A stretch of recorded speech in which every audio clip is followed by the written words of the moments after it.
Good morning student.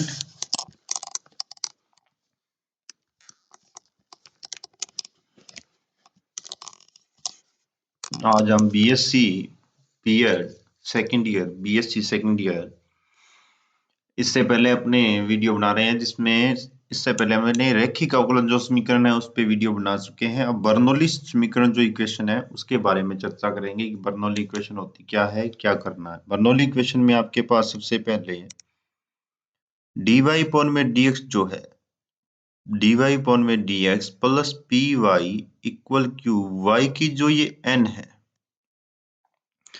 इसे अपने change करना है। इसे अपने चेंज करेंगे। क्वेश्चन बताऊंगा आपको, सिर्फ क्वेश्चन से देख लेना, क्वेश्चन से पता चल जाएगा कि इसने y की जो n है उसका डिवाइड किया है, माइनस का yn से डिवाइड करके इसने वापस इसकी रैखिक अवकल समीकरण बना लेगा और इसको हल ये किससे करेगा, रैखिक अवकलन वाली समीकरण की क्वेश्चन है उसी फॉर्मूले से इसको हल करेगा। तो अपने सबसे पहले इसका एक आपको बेसिक क्वेश्चन आना चाहिए। मैंने बहुत बार चर्चा की है कि प्रत्येक जो अच्छी थ्योरम है या अच्छा जो भी क्वेश्चन है या अच्छी स्टेटमेंट है उसका आपको एक बेसिक क्वेश्चन आना ही चाहिए। ये दे रखा है x dy अपॉन में dx plus y equal Y square log x। तो इसमें क्या हुआ कि जो ये x है, एक तो ये जो x दे रखा है, ठीक है, ये अपने यहाँ किसी काम का नहीं है क्योंकि अपने को चाहिए इसका सिर्फ dy अपॉन में dx चाहिए। एक जो ये y की स्क्वायर, क्योंकि उस फॉर्म में एक ध्यान रखना कि एक साइड यदि आप लोग चल रहे थे तो यहाँ आपके पास सिर्फ और सिर्फ रैखिक अवकल समीकरण में एक बात बोली थी, यहाँ सिर्फ और सिर्फ x की वैल्यू थी, y p के पास था, p के अंदर भी किसकी वैल्यू थी, सिर्फ x की वैल्यू थी। अपने यही फॉर्म इसकी बनाएंगे, ठीक है। इसके लिए इसको बनाने के लिए y की स्क्वायर और x का डिवाइड करना है। जैसे ही आप x y स्क्वायर का डिवाइड करोगे, पूरी इक्वेशन से डिवाइड करोगे तो आपके पास ये आ जाएगा। अब ये सिंपल हो गया है। अब आपके पास जो ये 1 अपॉन में जो y मिला है यहाँ p वाले के पास में, इसको आप v मानोगे तो ये आपके पास dy अपॉन में dx करती माइनस का 1 अपॉन में y square equal dv upon में dx आ जाएगा। आपको सिर्फ ये जो इक्वेशन में जो ये वैल्यू है यहाँ 1 अपॉन में y स्क्वायर dy अपॉन में dx, इसकी जगह dv अपॉन में dx पुट करना है, वो भी माइनस में, ठीक है। आपकी इच्छा है तो इस माइनस को चेंज कर लेना, ठीक है, चेंज इसने कर रखा है, आप चेंज कर लेना। चेंज करते ही आपके पास ये आपके पास p हो गया, ये आपके पास q हो गया, सापेक्ष किसके हो गया, v के। अपना क्वेश्चन लगभग सोल्व हो गया क्योंकि इसके बाद में अपने पास क्या आ जाएगा, समाकलन गुणांक जो IF है वह निकलता है किससे, p से निकलता है। फॉर्मूला क्या होता है, e पर इंटीग्रेशन p dx है। p की वैल्यू आपके पास माइनस का 1 अपॉन में x है, 1 अपॉन में x का होता है log, माइनस का log x, log से e कैंसल, 1 अपॉन में x प्राप्त हो गया। अब दूसरा जो फॉर्मूला था उसके अंदर क्या था, IF अर्थात समाकलन गुणांक प्लस जो वैल्यू y की थी वहां यहाँ अपने पास v के सापेक्ष है तो v इक्वल इंटीग्रेशन q की वैल्यू log x अपॉन में x, 1 अपॉन में x, इसको क्या किया आपने, मल्टीप्लाई कर लिया log 1 अपॉन में x की स्क्वायर। log x को t मानो, x is equal to et आ जाएगा और x is equal to et आती क्वेश्चन आपका ये फॉर्म चेंज हो जाएगी, v अपॉन में x इक्वल माइनस का t e की माइनस t, और माइनस का t e की माइनस t आप 12th क्लास से सोल्व करके आ रहे हो, जिसके अंदर uv वाला मेथड लगता है, जिससे ये सोल्व हो गया। t की जगह वापस वैल्यू रखो, v की जगह वापस वैल्यू रखो, आपके पास आंसर प्राप्त हो गया। ये आपका बेसिक क्वेश्चन है, ठीक है। इससे नीचे जो एग्जांपल नंबर 2 है भाई, ये आ चुका है, एग्जाम के अंदर आया हुआ क्वेश्चन है, जिसमें dy अपॉन में dx दिया हुआ है plus x sin 2y equal x की 3 cos की स्क्वायर y, ठीक है। आपको इसमें डिवाइड करना है इस y का, cos की स्क्वायर जो y है ये अपने यहाँ किसी का, क्योंकि हमें सिर्फ इस साइड क्या रखना है, x की 3 रखना है, ठीक है। dy अपॉन में dx के पास है नहीं, क्यों पहले वाले क्वेश्चन में dy अपॉन dx के पास x था जिसका भी डिवाइड करना पड़ा था। cos की स्क्वायर का जैसे डिवाइड करोगे तो ये आपके पास फॉर्म आ जाएगी sec square y dy upon में dx प्लस 2x और ये जो साइन 2x है इसका फॉर्मूला आ जाएगा साइन y कोस y अपॉन में कोस की स्क्वायर y, एक कोस से कोस कैंसिल हो जाएगा, साइन अपॉन में कोस का फॉर्मूला क्या होता है tan y। ये वापस आपके पास फॉर्म प्राप्त हो गई है जिसमें आपको क्या करना है tan y को v मानना है, जिसमें sec square y dy dx dv upon में dx की जगह पुट हो जाएगा। dv अपॉन में dx तो आपका आ गया किसकी जगह sec square y dy upon में dx में, प्लस 2x tan जो है y उसकी जगह v लगाओ x की 3। अब आपको सिर्फ समाकलन गुणांक निकालना है। समाकलन गुणांक इस फॉर्मूले से निकलता है, p की वैल्यू आपके पास क्या है सिर्फ 2x है, और x का जो होता है आपको पता है इंटीग्रेशन x की स्क्वायर अपॉन में 2 होता है, 2 से 2 कैंसिल हो गया, e की x स्क्वायर प्राप्त हो गया। ठीक है, e की x स्क्वायर जो है आपके पास इसकी वैल्यू प्राप्त हो। अब आपको क्या करना है, जो फॉर्मूला है उसमें ये आपके पास v के सापेक्ष करो, v लिखोगे, e की x स्क्वायर लिखोगे, प्लस 1 अपॉन में 2 आ जाएगा, इंटीग्रेशन करोगे, देखो यहाँ इसने पुट कर दिया, ये आपके पास q की वैल्यू है, ये आपके पास if जो वैल्यू है उसकी आ जाएगी समाकलन गुणांक की। वापिस आप x की स्क्वायर को t मानोगे तो t e की t dt आ जाएगा, जिसे आप यूवी मेथड से सोल्व कर लोगे, t की जगह वापस वैल्यू पुट कर दोगे, v की जगह वापस वैल्यू पुट कर दोगे, आंसर आपको प्राप्त हो जाएगा। ये भी एग्जाम्पल आया हुआ है, एग्जाम्पल नंबर 3 है जो आया हुआ है। इसमें क्या है कि जो ये आपके पास ये y है, एक तो ये आपको कैंसिल करना है। ठीक है, ध्यान रखना कि जो ये y की फॉर्म है इसको चेंज कर रहा है कि x माइनस वाई जो इस साइड आएगा तो x प्लस वाई आ जाएगा, और x की 3 y की 3 में आपको y की 3 को चेंज करना है, डिवाइड करना है, जिससे यहाँ y की स्क्वायर बचेगा, यहाँ y की 3 आएगा, y की स्क्वायर को v मानोगे और इसका क्या कर लोगे, एक बार डिफरेंशिएट कर लोगे, dy अपॉन में dx कर लोगे, dv अपॉन में dx की जगह वैल्यू पुट करोगे, आपके पास IF समाकलन गुणांक निकालोगे, उसके लिए आपके पास p की वैल्यू चाहिए जो माइनस का 2x है, जिसका आप लोग इंटीग्रेशन करोगे तो e की माइनस एक्स स्क्वायर आ जाएगा। अब v e की माइनस एक्स स्क्वायर, और यहाँ आपके पास q की वैल्यू, और यहाँ आपके पास IF समाकलन गुणांक की वैल्यू, इसको सोल्व करोगे t मानकर, किसको मानोगे, x की स्क्वायर को t मानोगे, सोल्व कर लोगे, यूवी वाला मेथड लग जाएगा, सोल्व करते आप t की जगह वापस वैल्यू पुट कर देना, v की जगह वापस वैल्यू पुट कर देना। आप सिर्फ इसमें से एक एग्जांपल कर लेना, क्योंकि एग्जांपल बेसिक आएगा ही आएगा, ये बेसिक है, दूसरा भी बेसिक था, तीसरा भी बेसिक है, पहला ही बेसिक है, तो इनको सबको करने की जरूरत नहीं है, कोई भी आप एक एग्जांपल कर लो।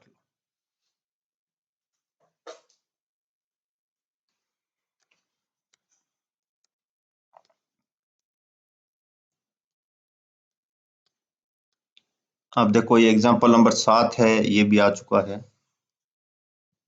तो यहाँ से क्वेश्चन आता ही आता है, चाहे आप बीएससी में हो, चाहे आप बीएससी बीएड इंटीग्रेटेड में हो, सेकंड ईयर में इससे क्वेश्चन आता ही है। इसमें क्वेश्चन दे रखा है dy अपॉन में dx माइनस का ex माइनस वाई e की x माइनस ey दे रखा है। सबसे पहले तो आप इसका मल्टीप्लाई करोगे, मल्टीप्लाई करके सोल्व कर लोगे dy अपॉन में dx के सापेक्ष। सोल्व करने के बाद वही बात है कि आप जैसे इसको सोल्व करोगे तो आपको e की जो वैल्यू है उसका डिवाइड करना है, डिवाइड करके सेम जो पहले वाला पैटर्न है वही पैटर्न लगा के इसको सोल्व कर लेना।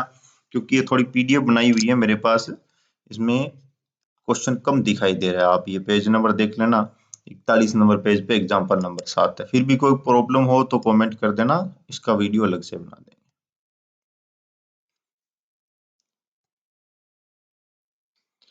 ठीक है, ये आपको 3-4 इंपॉर्टेंट क्वेश्चन थे, उनको करना है। इसके बाद में आपके पास आ जाएगा यथार्थ अवकलन समीकरण। ध्यान रखना कि यथार्थ अवकलन समीकरण से अब की बार क्वेश्चन पूछा जाएगा। यथार्थ अवकलन समीकरण से आपसे क्वेश्चन पूछा जाएगा कि यथार्थ अवकलन समीकरण होती क्या है। सेक्शन ए के अंदर कुछ क्वेश्चन पूछा जा सकता है, जैसे ये है इसकी स्टेटमेंट कि प्रथम घात प्रथम कोटि की अवकलन समीकरण यथार्थ अवकलन समीकरण होने के लिए आवश्यक प्रतिबिंब लिख के बताओ और पर्याप्त प्रतिबिंब भी लिखो। इसका आवश्यक प्रतिबिंब होता है m dx plus n dy is equal to 0, जिसकी आवश्यक शर्त क्या होती है, dm अपॉन में dy is equal to dn upon में dx क्या होता है, आपके पास इसका पार्शियल है d डेल m अपॉन में डेल y अपॉन में डेल n अपॉन में डेल x। आप इसे d भी बोल सकते हो, dm अपॉन में dy is equal to dn upon में dx। थोड़ा बोलने में सिंपल है, लिखते वक्त ध्यान रखना। ये इसका आवश्यक हो गई, आवश्यक शर्त हो गई। आवश्यक शर्त के साथ ये इसकी प्राप्त शर्त है, जिसका फॉर्मूला ये है। अब ये फॉर्मूले आपके दोनों के दोनों काम देने वाले हैं। पर्याप्त प्रतिबिंब, आवश्यक प्रतिबिंब और पर्याप्त प्रतिबिंब का फॉर्मूला है। पर्याप्त प्रतिबिंब निकालोगे, ध्यान रखना इंटीग्रेशन करना, सबसे पहले इंटीग्रेशन करना है एम डी एक्स का, प्लस इंटीग्रेशन का निशान लगाना है, एन से वैल्यू कम करनी है आपको, ध्यान रखना एन से घटाना है किसको, जो आपने इंटीग्रेशन किया है m, उसका एक बार y के सापेक्ष डिफरेंशिएट करके जो वैल्यू आए उसको n से घटा देना, जो प्राप्त हो उसका इंटीग्रेशन कर देना। किसके सापेक्ष, y के सापेक्ष। ये फॉर्मूला याद रखना पड़ेगा। दोबारा जो, यदि आप इसी तरह m का कर रहे हो तो इसी तरह n का भी करना है। यदि n का करोगे तो n इंटीग्रेशन करना है n का dy प्लस इंटीग्रेशन का निशान लगाना, जो आप n का कर रहे हो उसका एक बार y के सापेक्ष इंटीग्रेशन, डिफरेंशिएट क्या करना है x के सापेक्ष, और m में से घटाना है फिर x के सापेक्ष इसका इंटीग्रेशन करना है। ये आप याद रखोगे। पहला क्वेश्चन इसका बेसिक है, दूसरा क्वेश्चन इसका आया हुआ है भी एग्जाम में, तो दूसरे क्वेश्चन पे अपने बात कर लें। ये वैल्यू आपके पास m की है, ये वैल्यू आपके पास n की है, क्योंकि m dx plus N D Y होता है। प्लस बनाने के लिए इसको एन के पास माइनस लिख देंगे। एक बार इसका क्या करेंगे, सबसे पहले आवश्यक प्रतिबिंब प्राप्त करने के लिए m का y के सापेक्ष डिफरेंशिएट करेंगे तो x स्क्वायर का -2x, y से y कैंसिल हो जाएगा, x से x कैंसिल हो जाएगा, ठीक है। तो माइनस का 2x माइनस का 2 y प्राप्त हो जाएगा, जिसमें से माइनस का 2 आप बाहर ले लोगे। इस हिसाब से जो आपके पास n है उसका x के सापेक्ष डिफरेंशिएट कर लोगे। दोनों देखो समान आ रहे हैं, अभी ये नियम आगे लगेगा।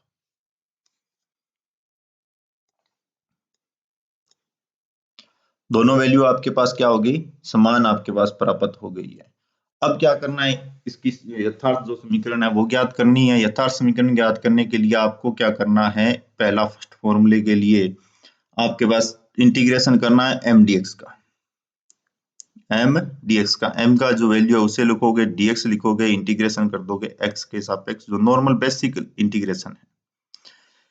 इस इंटीग्रेशन का आप लोग फिर क्या करोगे, डी पॉन में डी वाई के सापेक्ष क्या कर लोगे, इसका डिफरेंशिएट कर लोगे। डिफरेंशिएट करते ही आपके पास ये वैल्यू प्राप्त हो जाएगी। एम की जो वैल्यू है, एन की वैल्यू है, उससे इसको क्या करोगे, घटा दोगे। घटाने के बाद में जो वैल्यू आ जाए उसका आप इंटीग्रेशन कर दोगे, किसके सापेक्ष, एक्स के सापेक्ष। तो आपका क्या आ जाएगा, माइनस का 1/3 वाई की 3 आ जाएगा, जो कि आपके पास किससे, एन का इंटीग्रेशन करके उसमें से एम का इंटीग्रेशन करने से उसमें से ये घटाया हुआ है, और इक्वल सी आपके पास कांस्टेंट है, नंबर प्राप्त हो रहा है। इस हिसाब से इसको आप सोल्व कर लो।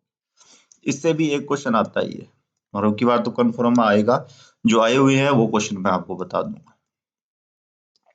इसमें मेन यही है, बेसिक क्वेश्चन आता है, वही बेसिक क्वेश्चन का आता है। आप एग्जांपल नंबर एक जो है इंपॉर्टेंट है, एक कोई भी एग्जांपल और कर लेना। जैसे एक एग्जांपल नंबर 5 है, एग्जांपल नंबर 5 को भी कर लेना।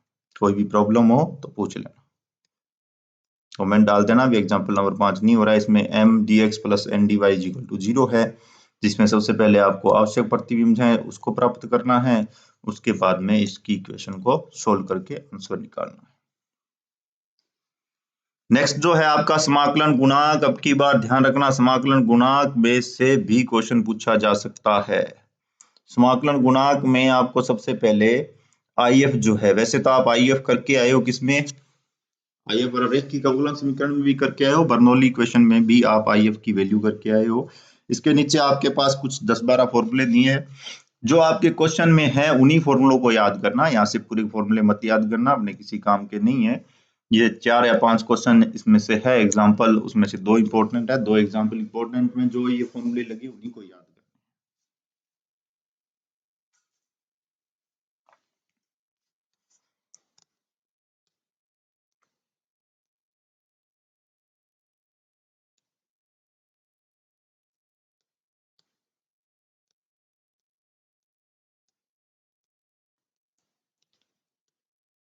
अब एक इसका बेसिक क्वेश्चन देखो, एग्जांपल नंबर जो आपके पास दे रखा है फर्स्ट देख लो। एक एग्जांपल जो इम्पोर्टेंट तो नहीं है लेकिन बेसिक है, ठीक है। इसमें से आईएफ का आपको समाकलन गुणांक यदि डायरेक्ट पूछा जाए तो आप आईएफ जो है वो रेखिक अवकलन समीकरण वाला ही लिखोगे, क्योंकि इसका आईएफ स्पेशल आईएफ नहीं है। आईएफ की यदि आपको गुणांक या परिभाषा जो भी पूछी जाए वो वही लिख देना। नंबर ये दिया हुआ है कि y dx minus X D Y plus 1 plus X की स्क्वायर dx प्लस एक्स की स्क्वायर साइन dy। इसमें सबसे पहले आप dy वाला ये पार्ट है, ये dy का हो गया, ठीक है। एक्स की स्क्वायर यहाँ नहीं है तो अपने एक्स की स्क्वायर का डिवाइड करेंगे तो ये एक फॉर्मूला बन जाएगा जो अभी भी अपने देखे थे, उन्हीं का फॉर्मूला है, जिसमें डी लगने पर ये किसकी वैल्यू आ जाएगी, y अपॉन में x की वैल्यू आ जाएगी। डी एक आपका डिफरेंशियस है जिसका वापिस आप इंटीग्रेशन करोगे तो सिर्फ डी कैंसिल होगा, वैल्यू प्राप्त हो जाएगी। 1 प्लस 1 अपॉन में एक्स की स्क्वायर डीएक्स का आप लोग यदि इंटीग्रेशन करोगे तो x माइनस 1 अपॉन में x आ जाएगा, साइन का करोगे तो माइनस का कोस y आ जाएगा। ये आपका आंसर प्राप्त हो गया। बिल्कुल सिंपल क्वेश्चन है, बिल्कुल सिंपल क्वेश्चन है। आपके एक तो ये क्वेश्चन करोगे और एक आप लोग बेसिक क्वेश्चन जो है एग्जाम्पल नंबर जो 6 है उसको करोगे। दो ही क्वेश्चन करने हैं आपको, ज्यादा क्वेश्चन इसमें से नहीं करने, जिसमें आपके dx ये दिया हुआ है, dy दिया हुआ है, मल्टीप्लाई करते x की 3 y की 3 को एक तरफ निकाल लेना, ठीक है। x की स्क्वायर में से जो इन दोनों में से x कॉमन आ जाएगा, इसमें से a की स्क्वायर कॉमन आ जाएगा। x की स्क्वायर प्लस y की स्क्वायर का जैसे ही आप इन दोनों में भाग दोगे इसमें से ये डिवाइड हो जाएगा, ये आपका tan का फॉर्मूला बन जाएगा, tan इनवर्स का। और ये x dx plus y dy है, जो इसका आप इंटीग्रेशन करोगे तो 1 अपॉन में 2x का, क्योंकि x की स्क्वायर होता है, y का y की स्क्वायर होता है, दोनों में 2 आ जाएगा।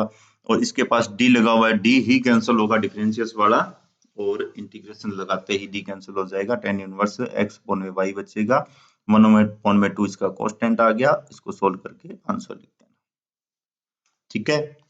और जो आगे जो नेक्स्ट जो वीडियो बनाएंगे उसके अंदर अपने इसकी जो समाकलन गुणांक ज्ञात करने की जो विधियां हैं उन विधियों के अकॉर्डिंग एक एक क्वेश्चन कर लेंगे। आपका इससे पहले एक बात सुनते रहना, इससे जो पहले वाला पार्ट है ये आपके हाफ यूनिट से ऊपर हो गया है। आप इससे पहले इस पार्ट को इंपॉर्टेंट मान के तैयार कर लेना, ठीक है। आपका जो जैसे ये क्वेश्चन आएगा एग्जांपल नंबर, ये क्वेश्चन आएगा आपका पेपर के अंदर, दूसरा क्वेश्चन है।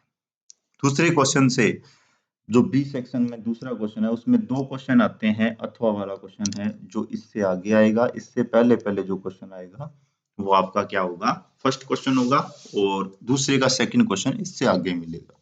तो आप इस पार्ट को इंपॉर्टेंट तैयार करना। आगे मैं भी थोड़े वैसे बेसिकली यदि कोई टिट्टो क्वेश्चन आने वाला है उसी पे ही चर्चा करेंगे, बाकी क्वेश्चन छोड़ देंगे, ठीक है। ये 3-4 विधियां हैं समाकलन गुणांक ज्ञात करने की। नंबर 1, जैसे फर्स्ट कंडीशन दे रखी है कि यदि आपके पास mdx प्लस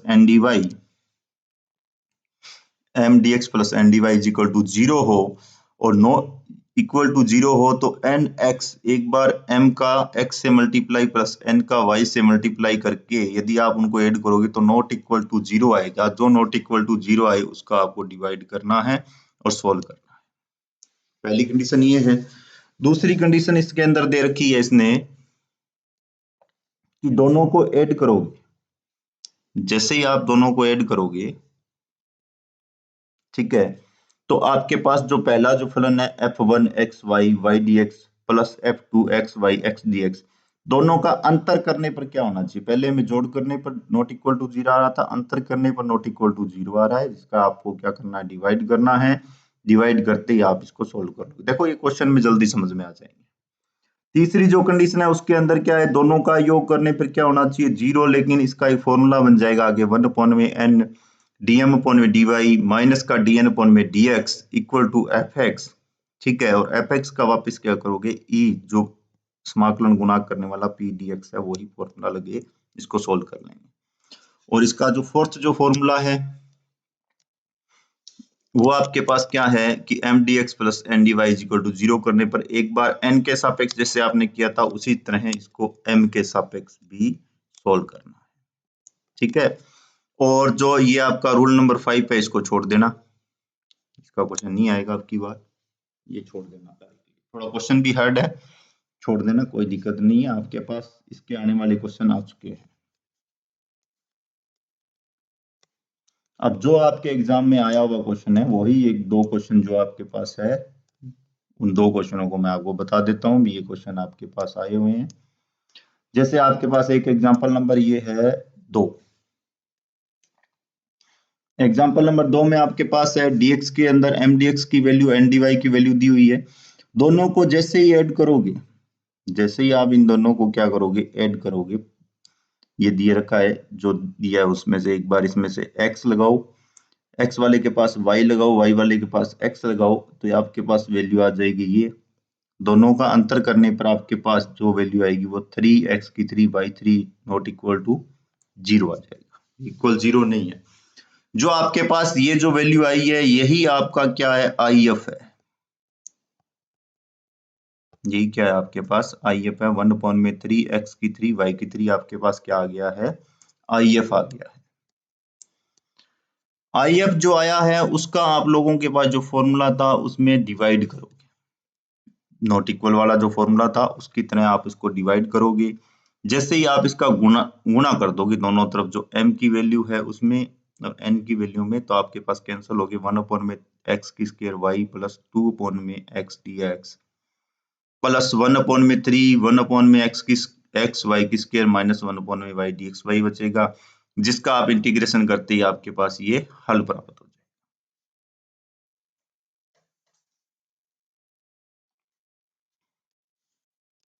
एक क्वेश्चन और आया हुआ है, वो भी देख लेते हैं। एग्जाम्पल नंबर 7 है जो, इसी को क्या करना है, दोनों में पहले जो m दिया हुआ है n दिया हुआ है उसमें एक बार y के सापेक्ष एक बार x के सापेक्ष दोनों का डिफरेंशिएट करना है, दोनों का अंतर करना है, 1 में m का मल्टीप्लाई करना है, 1 में m का मल्टीप्लाई करना है दोनों के अंतर से, जिसे n पहले लिखना है और m बाद में है। दोनों का अंतर करके जो आपके पास वैल्यू प्राप्त होगी वो आपका IF आ जाएगा। इसका अंदर फॉर्मूला था कि जो IF P की वैल्यू आए उसका वापिस आप IF रेखिक अवकलन समीकरण की तरह निकाल के आंसर लिखोगे, जो 1 में y की स्क्वायर आ जाएगा, जिससे आप लोग इसी इक्वेशन में डिवाइड करोगे और वापिस आप इसका इंटीग्रेशन करोगे तो आपके पास हल प्राप्त हो जाएगा। अब एग्जाम्पल नंबर 7 है जो कि आपका इंपॉर्टेंट है। एग्जाम्पल नंबर 8 भी आपका एग्जाम में आया हुआ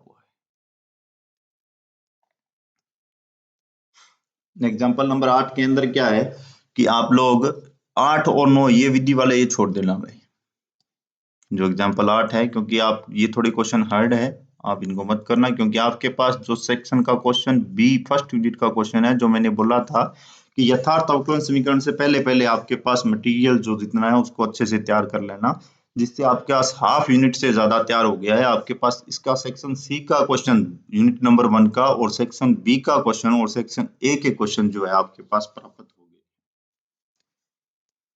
ठीक है।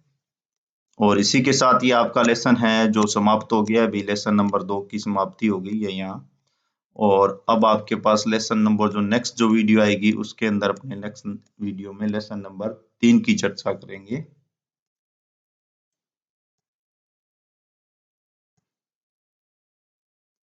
नेक्स्ट वीडियो में लेसन नंबर 3 की चर्चा करेंगे, जिसमें प्रथम घात, प्रथम कोटि तथा उच्च घात के अवकलन समीकरणों की चर्चा नेक्स्ट जो वीडियो आएगी उसके अंदर अपने करेंगे। यहाँ तक जो इम्पोर्टेंट था ध्यान रखना कि इसके अंदर सिर्फ इस वीडियो में आप बर्नौली इक्वेशन तक ज्यादा इम्पोर्टेंट रखोगे, ठीक है। उससे जो पहले वीडियो आई है उनको और बर्नौली इक्वेशन तक आप थोड़ी वीडियो है वो अच्छे से तैयार कर लेना उन क्वेश्चनों को। आगे जो पहला पार्ट है वो यूनिट का हाफ हो गया, उसको छोड़ देना।